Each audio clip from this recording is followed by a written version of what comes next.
आप सभी को मेरा नमस्ते। लॉनामा के इस एपिसोड में मैं सीमा सिंधु आपका स्वागत करती हूँ। कल 34 साल के एक युवक अतुल सुहास ने मैट्रिमोनियल लिटिगेशन में हरेसमेंट के चलते सुसाइड कमिट कर ली और इस घटना के बाद से लोग लगातार सोशल मीडिया पे मिसयूज ऑफ मैट्रिमोनियल लॉज और इनइक्वालिटी को लेकर अपना गुस्सा और पर्सनल एक्सपीरियंसेस ओपनली शेयर कर रहे हैं and it's a trending topic since yesterday. Atul Suhas is not a stand alone case. Matrimonial disputes में ऐसे बहुत सारे अतुल सुहास हैं जो फॉल्स मैट्रिमोनियल केसेस या प्रोसीजरल हैरेसमेंट के विक्टिम बन जाते हैं। अतुल सुहास की वाइफ ने उनके अगेंस्ट 9 मैट्रिमोनियल केसेस फाइल किए हुए थे and the shocking part is that no authority took cognizance of the fact that 9 matrimonial cases is not just a misuse of law, it's mental cruelty in marriage which led to suicide of Atul Suhas।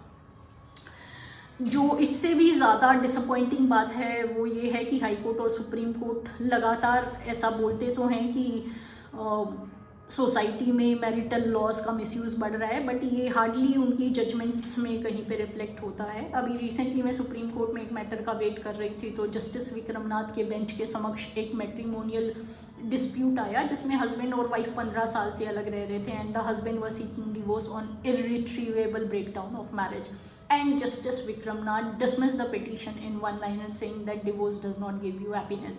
That's the sorry state of affairs this in country when it comes to divorce proceeding, especially when the husband is going to court seeking divorce.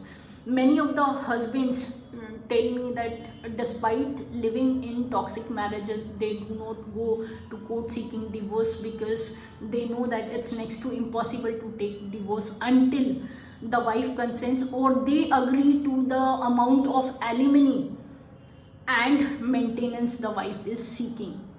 So that's the problem area. Misuse of marital laws is just one part of the problem. The larger problem is states tight control on institution of the marriage. 1955 से पहले Hindu marriage में divorce का कोई concept नहीं था, but जब सरकार ने हिंदू लॉ को कोडिफाई किया तो हाफ हार्टेडली वेस्ट से डिवोर्स का कॉन्सेप्ट उठाया और इंडियन लॉ में इमिटेट कर दिया। जो डिवोर्स के ग्राउंड हैं वो काफ़ी लिमिटेड रखे गए। इनफैक्ट 1955 के बाद से अब तक 3 बार लॉ कमीशन सरकार को ये प्रपोज कर चुका है कि इर्रिट्रीवेबल ब्रेकडाउन ऑफ मैरिज और no fault theory of divorce के प्रोविजंस इंडियन लॉ में इनकॉर्पोरेट करने चाहिए, पर सरकार हर बार इस प्रपोजल को ये कह के डिसमिस कर देती है कि this would harm the institution of marriage. I think ये जो एक एरिया है वो जो है वो सबसे बड़ा एरिया है जिस पर सरकार को काम करने की ज़रूरत है। वुमेन एम्पावरिंग लॉज के बाद 75 सालों में वुमेन की जो स्टेटस है सोसाइटी में वो काफ़ी चेंज हुआ है और काफ़ी अपलिफ्टमेंट हुई है वुमेन के स्टेटस में, thankfully, which is a very positive thing. But जो चीज़ हमें रियलाइज़ करनी चाहिए वो ये है कि वुमेन का जो स्टेटस है वो सोसाइटी में काफ़ी चेंज हो गया है, पर जो लॉज हैं वो अभी भी 75 साल पुराने हैं। तो सरकार को वो जो लॉज हैं वो टाइम्स के साथ उनकी अकॉर्डेंस में चेंज करने चाहिए। The concept of marriage psychologically and socially has undergone a drastic change, but the laws have not changed in accordance with the times in the society.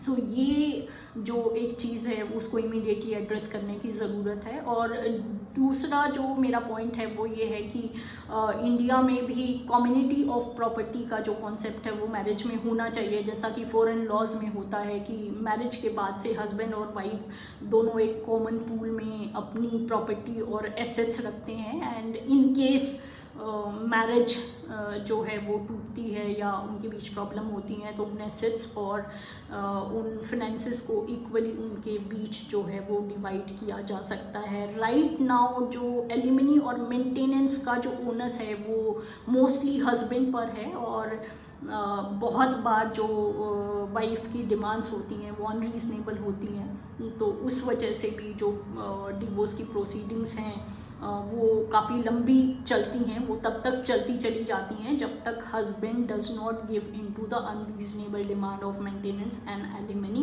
Bye the wife. I think that's the biggest problem here, which we need to address immediately, which the government needs to address immediately.